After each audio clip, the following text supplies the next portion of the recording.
ഒരു വ്യത്യാസത്തിന് വേണ്ടി ഒരു 50 വർഷം കഴിഞ്ഞാൽ ഓണം എങ്ങനെ ഇരിക്കുന്നതാണ് ഞാൻ സംസാരിക്കുന്നത്. നമ്മൾ ഒരു വലിയ മാറ്റത്തിൻ്റെ കാലഘട്ടത്തിൽ കൂടെ നടന്നു പോകുന്നത് നമുക്കറിയാം. നിർമ്മിത ബുദ്ധി എന്ന് പറഞ്ഞിട്ടുള്ളൊരു സമ്പ്രദായം നമ്മുടെ ഇടയിൽ വന്നിരിക്കുന്നു. നമ്മുടെ എല്ലാം കയ്യിലിരിക്കുന്നു. നമ്മുടെ മൊബൈൽ ഫോണിനകത്ത് നമ്മളത് ചോദിക്കാതെ ആരാണ് ഫ്രണ്ട് ആയതെന്ന് ചോദിച്ചാൽ ഒരാൾ മാത്രമേ ഉള്ളൂ. വാട്സാപ്പിനകത്ത് നീല വളയം മെച്ച എന്ന് പറഞ്ഞ ഒരാളാണ് നമ്മുടെ സുഹൃത്തായിട്ടിരിക്കുന്നത്. അത് എന്തൊക്കെ ചെയ്യാനതിന് അറിയാമെന്ന് നിങ്ങൾ പരീക്ഷിച്ച് നോക്കിയിട്ടുണ്ടോ എന്ന് എനിക്ക് അറിഞ്ഞൂടാ. അത്ഭുതകരമാണ്. അതിനോട് മഹാത്മാഗാന്ധി ശ്രീഹരി ജംഗ്ഷനിൽ ഇരിക്കുന്ന പടം വരയ്ക്കാൻ പറഞ്ഞാൽ വരയ്ക്കും. കേരളത്തിനെ കുറിച്ചൊരു കവിത എഴുതാൻ പറഞ്ഞാൽ കവിത എഴുതും. കോർപ്പറേഷന് പരാതി കൊടുക്കാൻ ഇന്ന വിഷയത്തിൽ ഒരു പരാതി എഴുതി തരാൻ പറഞ്ഞാൽ എഴുതി തരും. എന്നും ചെയ്യും. ഇന്ന് ചൈനയിലെ ഒരു കമ്പനിയും അതുപോലെ അമേരിക്കയിലെ പ്രശസ്തമായ മന്ത്രിയായിരുന്ന ഇപ്പം രാജിവെച്ച എലോൺ മസ്ക്, ഇവർ രണ്ടുപേരും അടുത്ത വർഷം ഒരു ഉൽപ്പന്നം അവർ വാഗ്ദാനം ചെയ്തിട്ടുണ്ട്. അതിൻ്റെ പേര് ഹ്യൂമനോയിഡ് റോബോട്ട് എന്നാണ്. ഹ്യൂമനോയിഡ് റോബോട്ട് മനുഷ്യനെ പോലെ ഇരിക്കുന്ന, കണ്ടാൽ തിരിച്ചറിയാനൊക്കാത്ത ഒരു യന്ത്രമാണ്. അങ്ങനെ തൊട്ടാൽ പോലും അറിയാനൊക്കില്ല. അതിന് സിലിക്കൺ വെച്ചിട്ടാണ് അതിൻ്റെ ശരീരം ഉണ്ടാക്കിയിരിക്കുന്നത്. വളരെ മാർദ്ദവമുള്ള സൂചനയാണ്, മനുഷ്യ ശരീരം പോലെ.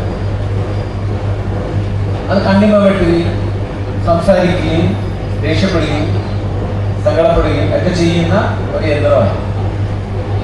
നമ്മൾ ഇതിനോടൊത്ത് ജീവിക്കാൻ പോകുന്നു.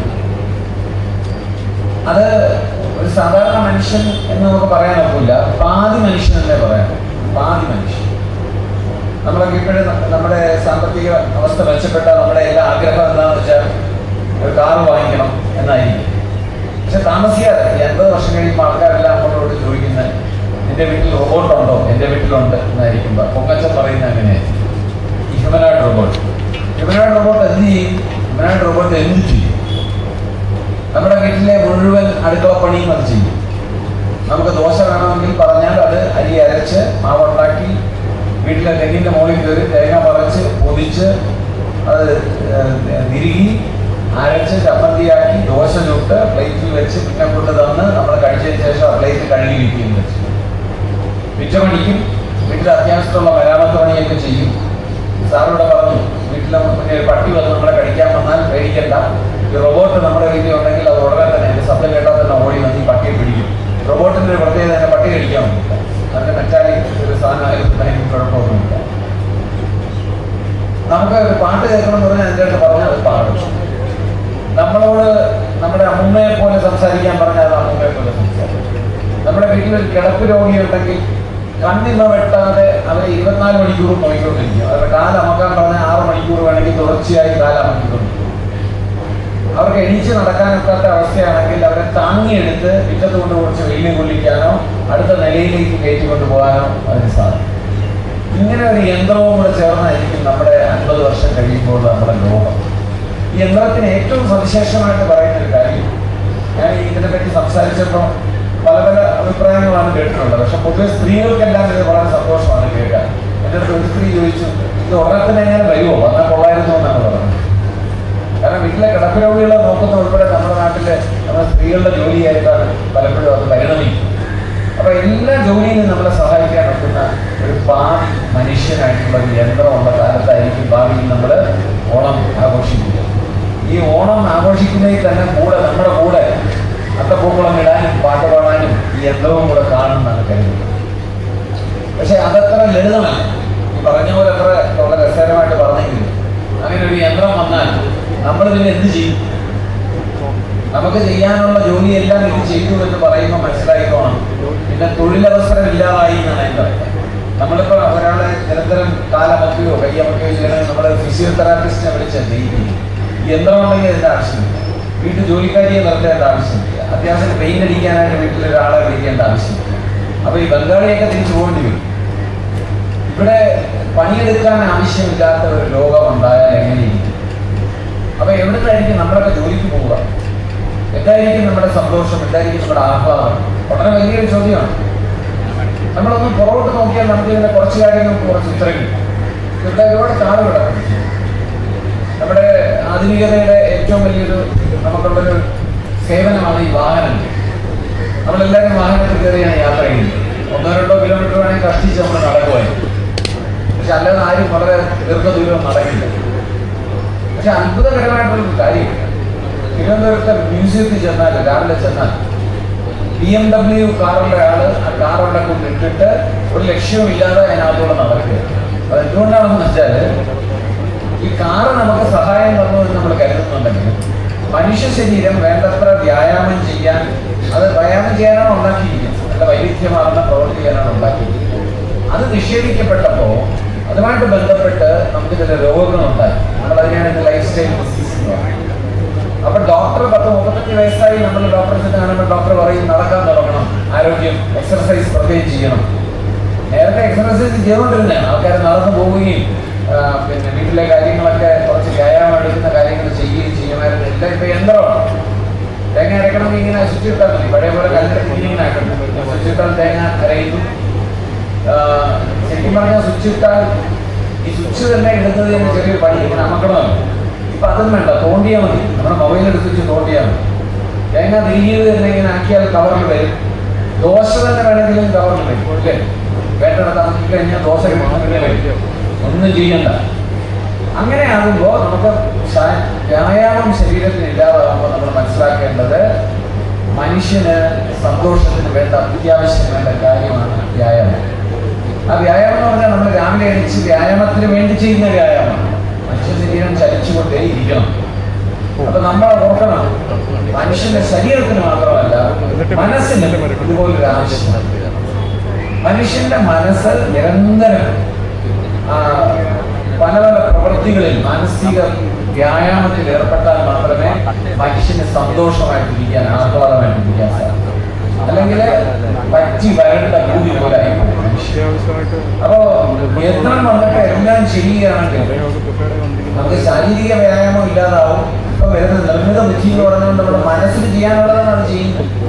പ്രണയലേഖനം എഴുതാനുള്ള കാമുകൻ ChatGPT എന്ന് പറഞ്ഞ സാധനത്തിനടുത്ത് പറഞ്ഞ് അതിനെ കൊണ്ട് എഴുതിയിരിക്കുകയാണ്. എനിക്ക് ചോദിക്കാനുള്ള വരെ എന്തിനും പ്രണയിക്കുന്നു എന്നുള്ളതാണ്.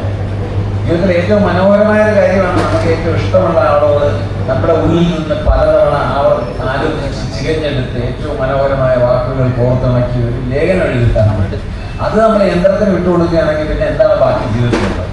അപ്പൊ നമ്മുടെ ജീവിതത്തിലെ സന്തോഷം എന്ന് പറയുന്നത് നമ്മൾ ഇനി ഈ 50 വർഷം കഴിയുമ്പോൾ നമ്മൾ കാണും അത് വളരെ വളരെ പുതിയതായി നമ്മൾ തിരിച്ചറിയാൻ പോകുന്നതേ ഉള്ളൂ.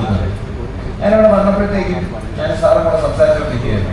പക്ഷെ സംസാരിക്കാൻ വളരെ ബുദ്ധിമുട്ടായിരുന്നു. ഭയങ്കര ഉച്ചത്തിൽ നമുക്കിവിടെ പാട്ട് കേൾക്കുക. യഥാർത്ഥത്തിൽ ഇവിടെ നമ്മൾ വന്ന് കൂടുമ്പോൾ എന്റെ പ്രസംഗം കേൾക്കാനല്ല നിങ്ങൾ വരുന്നത്. നമ്മളെല്ലാവരും വരുമ്പോൾ അടുത്തയിടെ കാണാത്ത ഒരാളെ കാണുന്നു, അവരോട് ഇത്തിരി സന്തോഷത്തിൽ സംസാരിക്കുന്നു, എന്തൊരു വിശേഷം ചോദിക്കുന്നു, ചിലപ്പോൾ കുറച്ച് പരദൂഷണവും പറയും, ഞാൻ സംസാരിക്കുന്നു. ഈ പൂക്കളം ഇടുമ്പോൾ എൻ്റെ ഫോട്ടോ എടുത്ത് ഫേസ്ബുക്കിൽ ഇടാനല്ല പൂക്കളം എടുക്കും. പൂക്കളുടെ ഓരോ എതളിങ്ങനെ തൊടുമ്പോൾ അതിലിങ്ങനെ സ്പർശിക്കുമ്പോൾ മനസ്സിനുണ്ടാകുന്ന സന്തോഷം, ആഹ്ലാദം, നിറവ്, ഐശ്വര്യം, ഇതെല്ലാം ഇനി നമ്മൾ പുതുതായിട്ട് കണ്ടുപിടിക്കാൻ പോകും. ഈ യന്ത്രങ്ങൾ വന്ന് നിറയുമ്പോൾ നമുക്ക് മനസ്സിലാകും മനുഷ്യന് മാത്രം ചെയ്യാവുന്ന, മനുഷ്യൻ ആഹ്ലാദിക്കാൻ കഴിയുന്ന വളരെ നേർത്ത ചെറിയ കാര്യങ്ങൾ. അതിലേക്ക് നമ്മുടെ ശ്രദ്ധ 50 വർഷം കഴിയുമ്പോൾ അന്നത്തെ ഓണാഘോഷം ഇന്നത്തെക്കാളും മനോഹരമായിരിക്കുന്നുണ്ട്. കാരണം അന്ന് മനുഷ്യന് അത്തരത്തിലുള്ള ആഘോഷങ്ങളുടെ വാല്യൂ, മൂല്യം നമ്മളൊക്കെ ഒരു പഴയ കാലത്തെ ഓർക്കുന്നു എന്ന് പറയുന്നു. അത് മാത്രമല്ല, നമ്മൾ മനുഷ്യനിങ്ങനെ കൂടി നമ്മൾ പരമ്പരാഗതമായി ചെയ്യുന്ന ഒരുപാട് കാര്യങ്ങൾ ചെയ്യുന്നതിലെ ആനന്ദം നമ്മൾ തിരിച്ചറിയാൻ ഇരിക്കുന്നേ ഉള്ളൂ എന്നാണ് എനിക്ക് തോന്നുന്നത്. നമ്മൾ ഈ ഒരു കാലത്തായിരിക്കും അത് കൂടുതൽ തിരിച്ചറിയുക എന്നാണ്. നമ്മുടെ മൊബൈൽ ഫോണിനെ കുറിച്ച് ഇവിടെ സാറ് സംസാരിച്ചപ്പോഴത്തേക്കും പറഞ്ഞു, ഈ മൊബൈൽ ഫോൺ പോലും 50 വർഷം കഴിയുമ്പോഴത്തേക്കും ഒരുപക്ഷെ പ്രകീർത്തിക്കപ്പെടും എന്ന് എനിക്ക് തോന്നുന്നു. 50 വർഷത്തിന് ശേഷം ഒരു എൻ്റെ പ്രായമുള്ള 10-60 വയസ്സുള്ള ഒരു വ്യക്തി 50 വർഷം, അതായത് ഇവിടെ ഇരിക്കുന്ന കൊച്ചു കുട്ടികളൊക്കെ കുറച്ച് കഴിയുമ്പോൾ വലിയ വീരശൂര പരാക്രമികളായിട്ട് അതിലൊരാൾ ഇവിടെ വന്ന് പ്രസംഗിക്കുമ്പോൾ അദ്ദേഹം എന്ത് പറയും? മൊബൈൽ ഫോണിന് മോശമായിട്ടായിരിക്കും പറയുന്നത്. കാരണം ആ കാലത്ത് മൊബൈൽ ഫോണിന്റെ അപ്പുറത്തെ കാര്യങ്ങൾ വന്നതാണ്. അപ്പോഴാ വ്യക്തി വന്ന് പറയുക ഒരുപക്ഷെ ഇങ്ങനെയായിരിക്കും, ആ പഴയ കാലം എന്ത് മനോഹരമായ കാലമായിരുന്നു.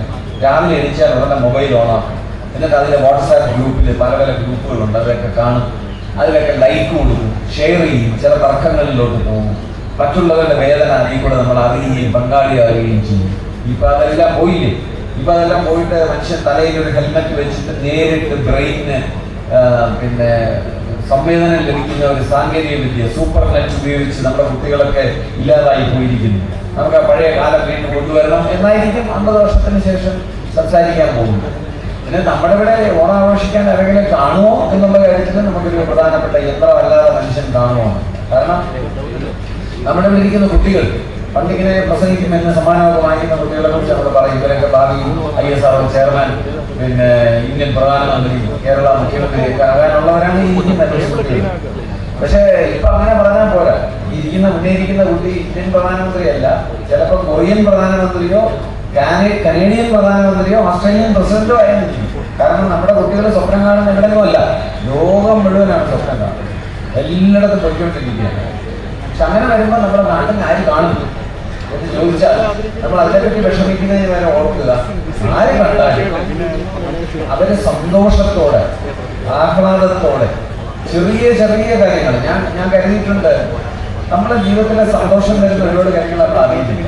നമ്മൾ രാവിലെ അഞ്ച് ഇങ്ങനെ നോക്കിയപ്പോ പത്രം എടുക്കാൻ നിലനിൽക്കും, ആ ഇലയിൽ ഒരു തുള്ളി രാത്രിയുടെ മഞ്ഞിങ്ങനെ തുള്ളിയായിട്ട് അതിൻ്റെ അകത്ത് നിൽക്കും, അല്ലെങ്കിൽ മുള